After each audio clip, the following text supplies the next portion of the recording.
Just answer this question for me as best you can. What were you doing September 13 of last year? I can't remember. It's not good enough. That is not good enough.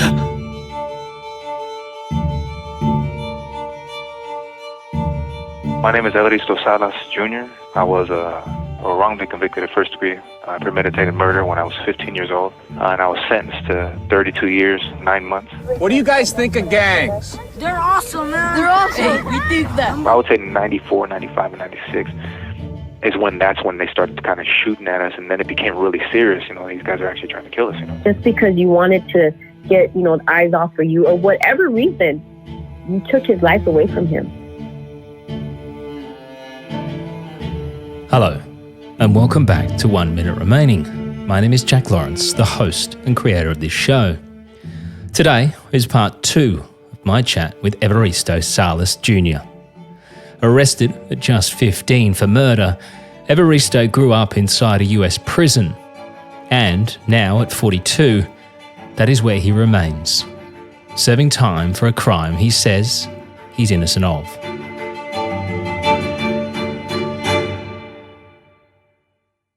In our previous episode, Junior talked me through the area of Sunnyside in which he grew up, explaining that towards the end of the 80s and the early 90s, gangs started to become an ever-growing presence in the community. As a young man who came from a broken home, living with his stepfather, who was working 16-hour days, left him searching for belonging, essentially for another family. Unfortunately, he would find that in a gang. At first, he tells me it was all stupid kids, running around, breaking windows, tagging and getting into fistfights. But it wasn't long before it escalated. Knives and guns started appearing, and life for Junior and his friends became much more dangerous, to the point he would have to plan his every move outside of his home. There'll be people listening to this going, well, what, you were in a gang, you were playing up, you've already said you were smashing windows and, doing stupid stuff, so kind of you made your bed, you lie in it type situation. Now, I'm not saying that's my opinion, I'm saying that there'll be people listening with that opinion, and there'll be people listening going, why didn't you just leave the gang and why didn't you just stop doing all that crazy stuff you were doing? In the beginning, it was all fun and games because it was just, it's adrenaline rush, this kind of stuff, that kind of stuff. But when it got serious and, when you started seeing these kind of, the level of violence that it was going, there's only so much, even as a child, you can take. You start to think about it, especially when you're thinking about, death every day. Like, am I going to survive today? I got to worry about this, I got to worry about that. You start to question the choices you've made. Now, your mind is not developed enough to actually, or you don't have enough experience to actually look at things in an objective way and think, okay, this is what I need to do. This is what I've been doing. This is what I need to do to change. Because mentally, you're not there. You don't have the experience in life to kind of judge the situation in that kind of way. That doesn't mean that every day I didn't feel like I made a really bad choice. I have to find a way to move away from this lifestyle, And anybody that would say, well, yes, you kind of brought it on yourself, you did this, you did that, I would agree with them. I did. Just like they would, I would look at me as being one of the suspects in that because, look, a bunch of delinquent kids, we got a bunch of windows broken, somebody stole some beer over here, logically, you're going to go to the people that are in those neighborhoods and say, well, yeah, I see these people walking around, and then we treated them with disrespect, they treated us with disrespect, we kind of brought that on ourselves, So anybody that would say, well, like you said, you made your bed, lie in it, I would agree with them to a certain extent. Yeah. Because I don't know what level of frustration the officers were dealing with at that time. Mm-hmm. Maybe their budget was restrained, or, that they didn't have enough funds to cover everything, and all they're seeing is an uptick in crime, and they got to protect the community. So if they see a bunch of gangbanging kids, they got to be harsh and be that way with them in order to kind of get control of the situation. I can understand that kind of mentality. I can even agree with it to a certain extent. But when you take that kind of to another level, and you start saying, well, none of these guys, can be saved from this lifestyle. Or you stop sympathizing with the struggles that they have in their lives and say, you know what, they're all gang members. They all deserve to go to prison. That's when it changes. That's when you've crossed the line by saying, you know what, you've gone beyond, your duties of saying, well, I need to protect the community. You have to give every individual, not the benefit of doubt, even though they say that's what they knew, but at the very least, try to understand what they're dealing with and what they're struggling with, you know. And understand that as a child, you know, it's from 12 to 14, 15, you're never going to make the best choices because you just don't have the mentality or the experience to make those choices. And I would have loved to say, you know what, Dad, we need to get out of here. I messed up. I hung around the wrong people. We need to go to another town. The problem is my dad can't just find another job somewhere else because guess what? He came from Mexico. He doesn't have the skills. He doesn't have, you know, the right education to sit there and just uproot himself. Plus, you can't just uproot your entire family just because, you know, you've made some poor choices. And going back to what I was telling you about that gang that, you know, tapped at my window with a knife. I mean, I was terrified, but I couldn't go to my parents and say, hey, guys, we got to move because some shit's happened with these guys and, you know, I'm terrified. Can we sell our house and move? It just doesn't work like that. Exactly. It doesn't. And then the second thing, you know, is that I think about leaving the gang. Yes, every day. There was even a time that I came to my friends, and this was the worst part about it because they had just killed one of my friends in front of me. They shot him in the back, and he died right there in front of me. We buried him. I carried his casket and everything. And at that point in my life, I didn't want to be a part of the gang anymore. I stopped wearing the colors. I stopped hanging around with them. And the worst part about it is when they seen me doing that, instead of having sympathy, instead of saying, well, we understand, they looked at it and they became hostile to me. Yeah. They started calling me weak.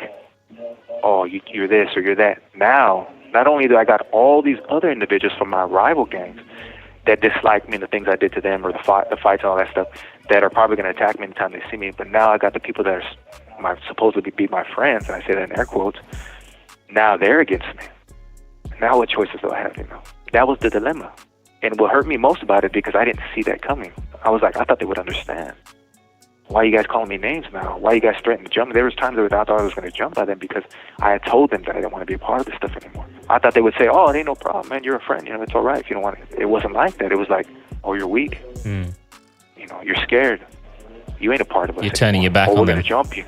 Yeah, and they became hostile. It wasn't a mentality that, oh, you want to do better for yourself. It was a mentality that, oh, you're abandoning us. Yeah. You're supposed to protect us too, and you're abandoning us because you're scared, you know. And then you become almost ostracized by the people that are the only people that you know. And that was the struggle, and that was the dilemma. But I did make kind of attempts to try to push it away by stop wearing the colors. But by then, it didn't matter because I didn't need to wear the colors to be identified as that gang, you know. It was already my identity. Yeah. And even if I would have left it, I can't go up to my rival and say, you know what, I left the gang. Sorry that maybe I jumped you with this time with this other guy, or we got in a fight over here, and that they're gonna be like, oh no, we're gonna get ours, you know what I mean? Yeah. Oh, you ain't got no one to protect you now, you know. So it's that kind of back and forth. And for people that don't live in that environment, it's easy for them to see it like that because the solution seems so simple. Yeah, of course. So simple, but it's not. When you look at the details of everything, when you're in that moment, it's like you almost feel trapped. As Junior mentions there, at the age of just 15, he would watch his closest friend get shot and die in front of him. He talks me through that day. Yeah, so it was my friend, and I met him like I think 2 or 3 years prior. He was a little bit older than me, and he started actually being a part of the gang because I was a part of it, and that was the worst part about it, and I still feel a lot of guilt for it. And he was, we spent every day together. He was always at my house. My dad actually liked him, which my dad never liked any of my friends, but he would allow him to the house. He didn't allow the other ones into. And he was just like real respectful, cool, funny, and we're literally like brothers. We're together every single day. We got in fights with other rival gangs, all that stuff. And he wasn't part of a gang for a while, but then he decided, well, I want to be a part of it, and he became a part of it. And then we did what we do. We ran around, went to each other's houses all the time, and just did stupid things. Some other friends of mine that were part of the gang, they came to my house and they were like, hey, we're trying to, they were asking me if I had any weed. Basically, you got any weed? I said, no, I don't have any. They were like, oh, well, let's go talk to your friend Robert. Maybe he has someone that we can buy a little, a couple joints from or whatever, So I was like, well, let's go. So we walked over to Robert's house. He lived across, town, maybe a couple blocks away. We headed over there, and he was like, no, I don't have. He was there with his girlfriend. He's like, no, I don't have any, bro. You know what I mean? So we couldn't find any. So we decided, it was about 8 or 9 of us. We decided, well, let's go to the store and let's just spend our money, buy something to eat. So Robert, or his name was Robert, he wasn't going to come with us. He was like, no, I'm here with my girlfriend, so I'm just going to stay here. And we started nagging him, like, come on, bro, it's just right there. It's like 2 houses down from here. We're just going to buy, I told him, well, we'll buy you a burrito or something. It's like, all right. So we headed over there. When we got to the store, there was a rival gang members there in the car. They pulled up. There was like a 4 cross intersection. They pulled up and they stopped and they started yelling things at us right there. But I had went into the store, and then the 8 guys I was with, they started attacking. They attacked the car. Or they tried to fight with the guys in the car. Well, one of them had a gun, and he pulled it out, waved it around. Nobody kind of responded to it because I don't think anybody's seen it. And then he shot one time and they sped off.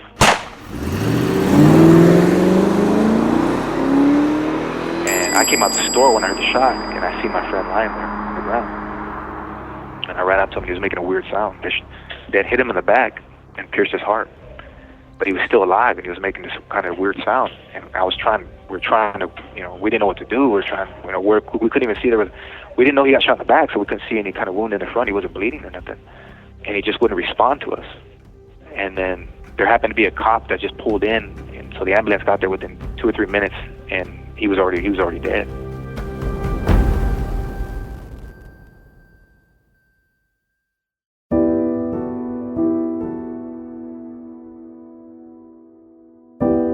So my sister, I think, called the hospital and said I had passed away. And I just went home, and I see my dad right there. And my dad knows him real good. And I told him, I just walked in the room, and I told Dad, they just killed Robert. And I broke down crying, and my dad started grabbing me and started crying too. And it was just like, and when that happened, it became really real. And it was like, this was my best friend. I was with him every single day for about 3 or 4 years. Not only that, but he only became a part of the game because I was a part of it. Yeah. So there was a guilt that came with it. And I know his dad, I know his sisters, and I had to look at him at the funeral. And if they would have thought, well, you're responsible, they would have been right to a certain extent, because they could have hated me. They didn't, but they could have hated me because I was the one that he started hanging around with, and then he became a part of the game. And that's a guilt that I carry with me for my entire life. So what age were you guys when this happened? I was 15, and he was 17.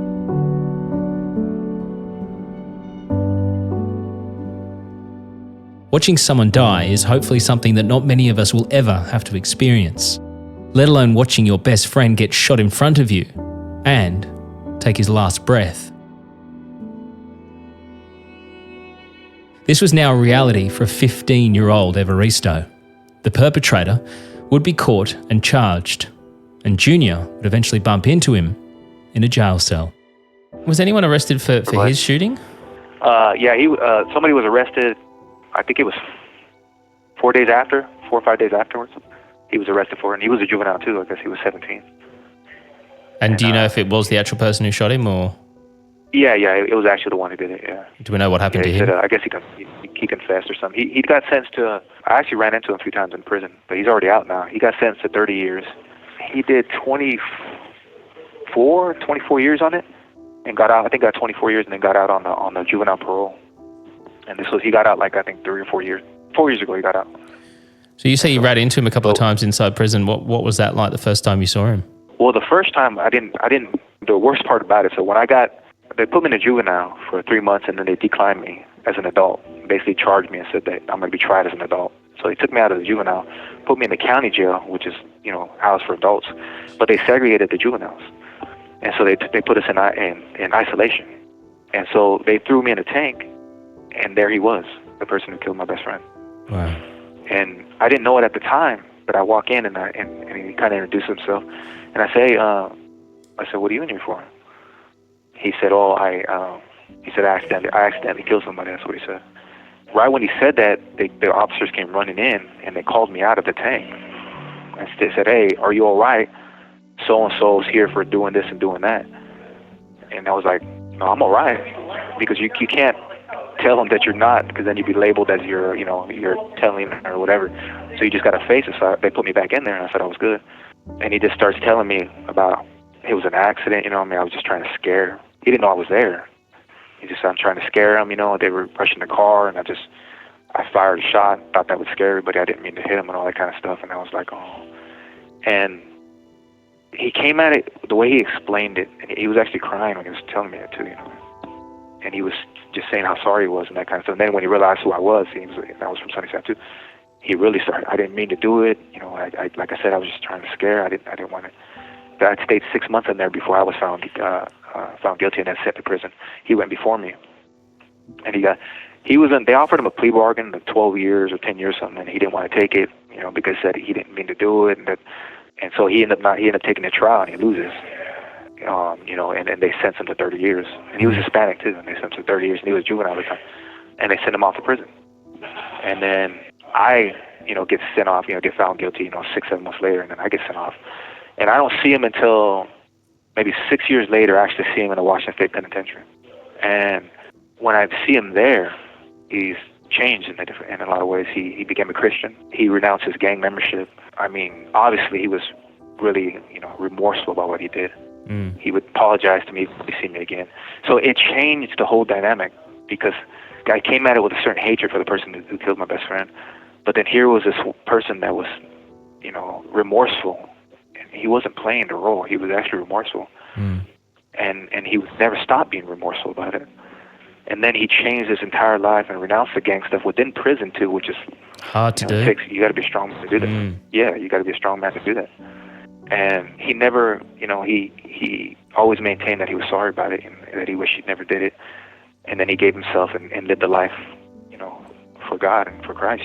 So that changed everything for me. I wasn't mad at him anymore like that. We even spoke a few times, and for me it was strange because I was changing as a person too, because I was like, well, I got to show some kind of forgiveness, and my dad did the same thing. I told my dad about it and everything, and my dad was like, look, people make mistakes, sometimes you guys are in those moments, and sometimes it just you do things and you don't realize you do them, and so that was an experience, Yes, to say the least.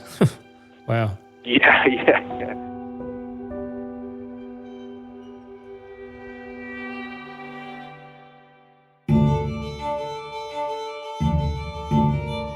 So we're going to take a quick break, and when we come back, we'll discuss the events that would change Junior's life forever. I told him, look, I didn't have anything to do with this. I don't know who's saying what, but I'm telling you that right now. And I'm already in tears because this is freaking me out because I can see by his demeanor he's not playing.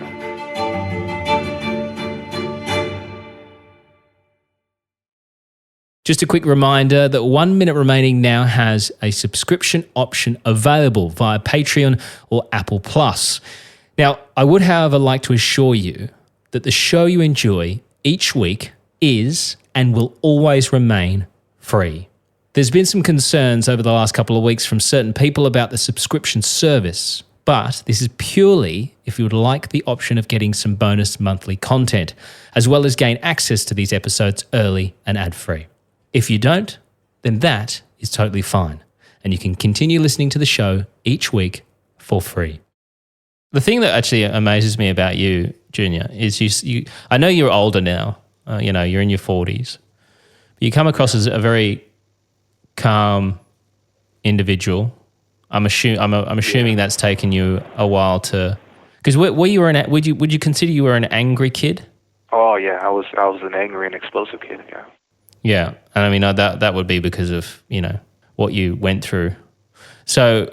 Yeah. So it wouldn't take much for you to get in a fight, I would imagine, when you were a kid.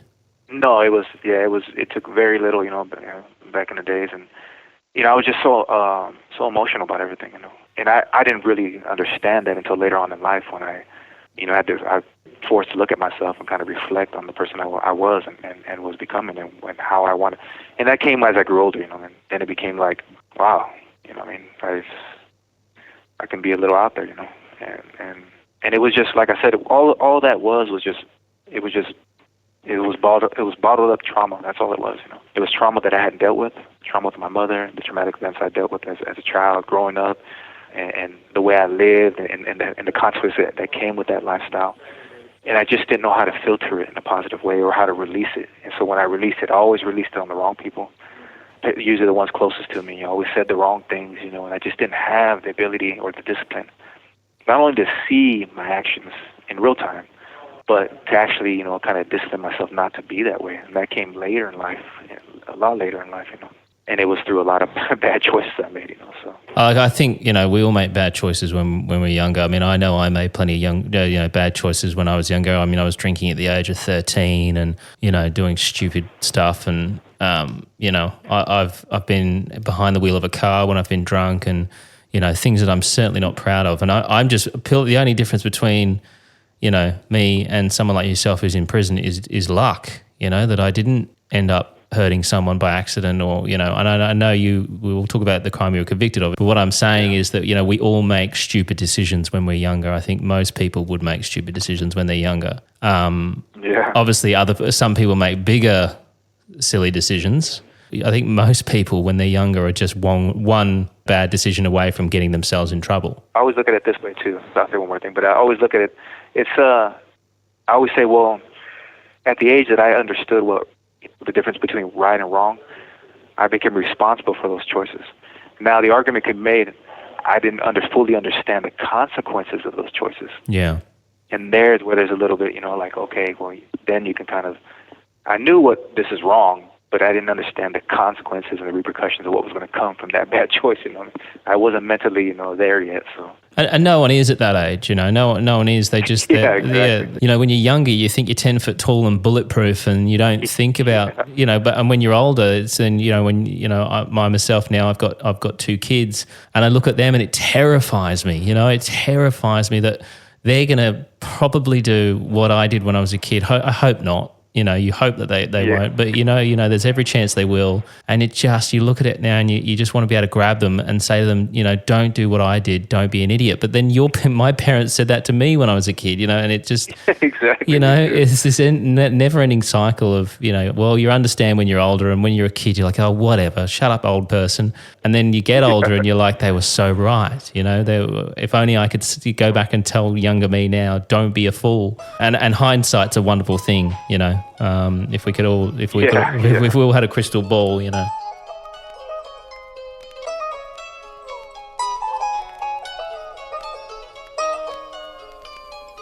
It's November 14, 1995, 6:20 p.m. on a cold night in Sunnyside, Washington.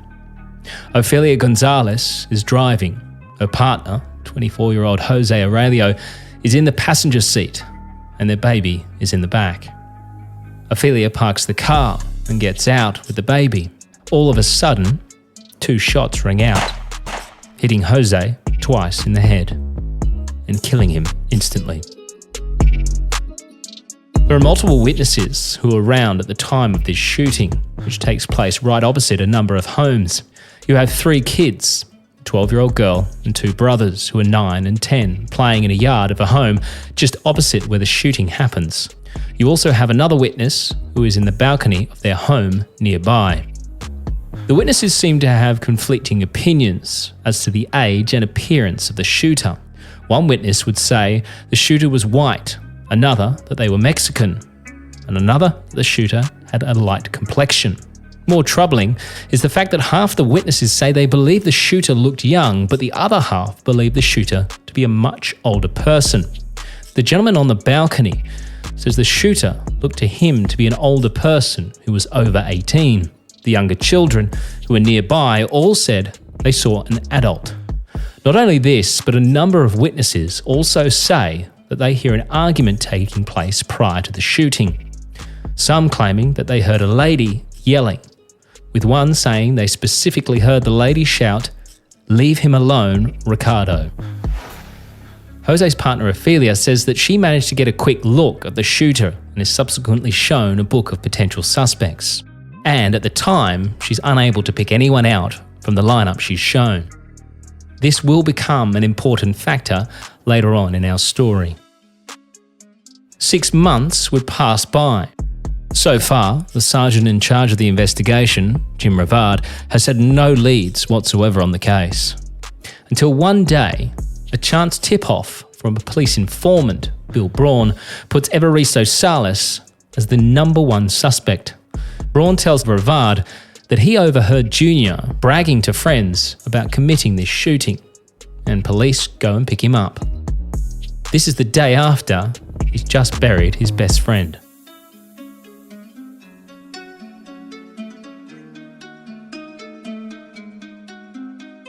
when it began for me was on the 22nd of May when they came at 9 in the morning. I said, we want to talk to you about Robert, who we just buried the day before, and then pull me on, and then they just dump it on me, and that's how it begins. That's how this horror. Prior to that person wasn't even a thought in my mind. You know what I mean? It's not something. I didn't know him, so I didn't. I heard about his death, but it was like, oh, okay, someone got killed. You know what I mean? That's terrible. Yeah. But it you know, not to be disrespectful for the family, that kind of stuff. You know, that person died and that kind of stuff. But I was okay. You know what I mean? Once he's picked up, he's taken to the police station to be interrogated. He's placed into a room and told to explain where he was on the day of the murder, a murder that had occurred 6 months prior. That happened in 1995, and I actually didn't even know where I was that day. I had to really kind of think back because they came when they charged me was 6 months after, and they told me, well, someone said you killed somebody in 95, in November of 95, and it was May of 22nd of 96 when they were asking me this, and they were like, where were you at? And I was like, home probably, you know what I mean? I couldn't think, well, what the hell? I mean, every day at that point was pretty much the same, you know? I was like, I know I wasn't in school, but I said I was home.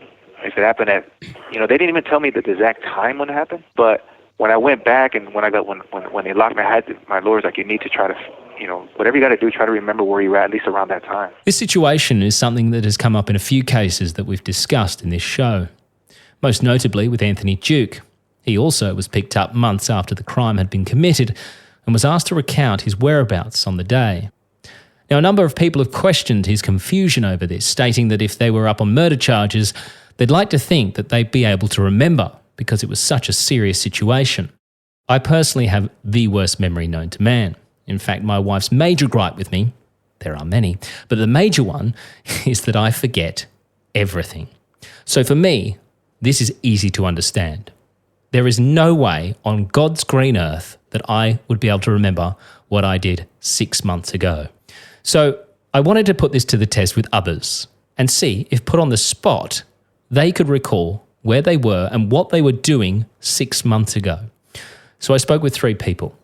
Dom, my audio genius, my wife, who prides herself on her memory, and my brother, a former police officer turned security expert, to see how they would get on. Just answer this question for me, as best you can. What were you doing September 13 of last year? I can't remember. It's not good enough. That is not good enough. If I was to say to you, what were you doing on this date 6 months ago, September 13? Probably working. I have no notes or any real recollection of what I was doing on the 13th of September last year, other than it being a weekday. I was likely at work to some description in London, but as to what I was doing exactly, I would not have a clue. I'll help you out. It was a Monday. I'll help you out. It's a Monday. No idea. Now, why I'm doing it is because this bloke that I'm talking to at the moment, he said he was pulled in 6 months after this crime had taken place and was told to tell them exactly where he was and what he was doing. And he's like, guys, it was 6 months ago. Yeah, how are you supposed to remember? How are you supposed to track your day? Like, he needed to tell him where he was throughout the day on that date. No, I'd have to go to the calendar as a starting point. And if the calendar didn't have anything there, I wouldn't have a clue. I know how I could find out exactly what I was doing. How? Well, first of all, I'd go through my work calendar. Yeah, but this is a 15-year-old boy. He doesn't have a work calendar. I'd go through my social media messages. This was in 1996. No idea. No such thing as social media. So no idea if you had any meetings with anyone, you saw anyone in particular, nothing at all about that day. I have no recollection at all of any meetings of what I was doing. If I was to try and recall it, I'd obviously go back through my emails and my diaries, probably my emails to start with, because that would have given me an indication of what I was doing in and out from the inbox. You know, I'd then probably look at WhatsApp for around that date. That'd probably help me. And the family calendar. We run a family diary. That could help. But yeah, that's it. No other record. It's so true, isn't it? Like, I've got no idea. I know it's the week before this show launched. I possibly would have been at the radio station because I think I was still working there at the time. So, but I don't know if did I quit that?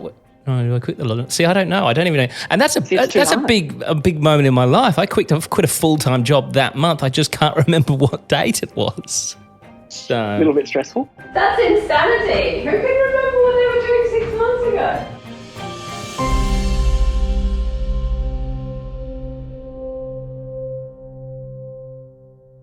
So each person would need to turn to some form of technology, calendar, emails, social media, which is fine for an adult in the 21st century.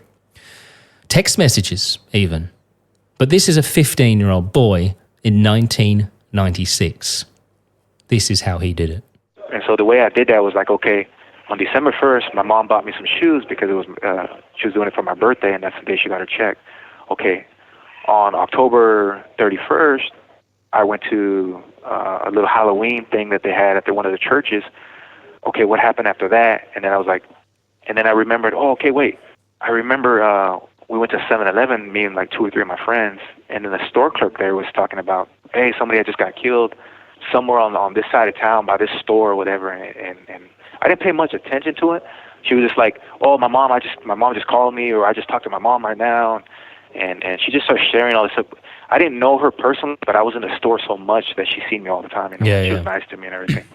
And so we didn't really I didn't talk to her a lot, but she would see me. So she was like, oh, did you guys hear about it? And I said, no, I didn't hear anything about it. And I was like, who was it? Who was it? Or something. I said something like that. She was like, well, I don't know. My mom just said that the cops are there right now and all that kind of stuff. It's a small town, so that's kind of how things spread around. All that kind of stuff. So, and I was like, oh yeah, I just didn't even pay much attention to it. You know what I mean? And I just, when me and my friends were there, I think it was 2 or 3 of us there. We bought some burritos, and I think I bought a couple pops, and that was normal. That was the routine I did almost every day. And went back to my house. And prior to that, if I look back on prior to that, we were there and we were smoking weed, so that's why we were buying burritos. And we went and bought, and pretty much the day I was home the whole time, because I remember I got kicked out of school because I got in a fight. I think it was late October, and my dad was pissed off about it, and so he grounded me and said I couldn't really go anywhere. He would let me go to the store and stuff, but he wouldn't let me go to my friend's house or kind of leave the block. So I think, I'm not positive, on November 14th, I might have been grounded at that time, but I'm not sure. Maybe it ended before that. But I'm positive we went to 7-Eleven and that store clerk said this kind of thing. So I remember telling my lawyer that. Then he finds the store clerk and she confirms that, that I remember telling you that. That was actually the day. But that's how I came to remember that day. But it didn't come because it's just another day. I mean, it's not like something special happened on that and I remember. And the day that they actually talked to me about it was May 22nd, 96. So this is 6 months later. Yeah. I'm like, home? So Junior is being interrogated about a murder he says he knows nothing about. He's alone, scared, and says when he realizes these detectives mean business, he breaks down. What made it worse is I didn't even know the person that was actually killed. I mean, I had heard of him, but I didn't know him personally. And I heard people talk about him here and there, that kind of stuff. And so that they were like, oh, this person, and they said his name, and I was like, well, who the hell is that? And then they said, oh, his gang name, and supposedly his gang name, and I was like, oh, what are you guys talking about? Because I'd heard about that, but and then I was like, look, I'm telling you right now, I had nothing to do with this. And at first, I'm thinking they're just making up stuff because that's what they did. They always snatched me up, took me to the police station, and interrogated me the same exact way. And it was always those 2 officers or another 2. So it was almost routine. And at first, I laughed. I was like, what? Who? I was like, come on, man. I mean, I told Rivard, I said, you know me my entire freaking life. Are you serious right now? And he didn't laugh. He goes, no, I'm serious. And then I got scared. I was like, oh, shoot. And he looks at me, he goes, and I told him, look, I didn't have anything to do with this. I don't know who's saying what, but I'm telling you that right now. And I'm already in tears because this is freaking me out because I can see by his demeanor, he's not playing, you know what I mean? And I'm like, oh, shoot, you know what I mean? Nah, I was look, by then I'm in tears. And he looks at me and he goes, I'm telling him over and over, I didn't do it. I'm telling you right now, you know me my entire life. I didn't do it. I'm telling you. And he just didn't even care. He just looked at me and he goes, you didn't think we were ever going to catch you, huh? And I knew, I was like, I'm speaking to a wall here. You have 1 minute remaining. And that's where we'll end it today. Coming up in our next episode, detectives have picked up Junior 6 months after this crime was committed. They had absolutely no leads to go on. No murder weapon was found and no key witnesses. Until, of course, the informant that we mentioned previously, who just so happens to name Junior. The bizarre circumstances in which this happened would raise more than just a few eyebrows. When I was already walking out, he just stops me out of nowhere, and He don't really even say nothing. He just hey, stop right there. I gotta take pictures of you. And I said, for what? And he just took the picture, told me to turn to the side, took that picture, and then took another one. And then I felt kind of weird, and he just walked away. He didn't say nothing else. Next time on 1 Minute Remaining. 1 Minute Remaining is a Mash Pumpkin production. Produced, hosted, and created by Jack Lawrence. Editing and sound design by Jack Lawrence and Dom Evans. This show is part of the Acast Creator Network.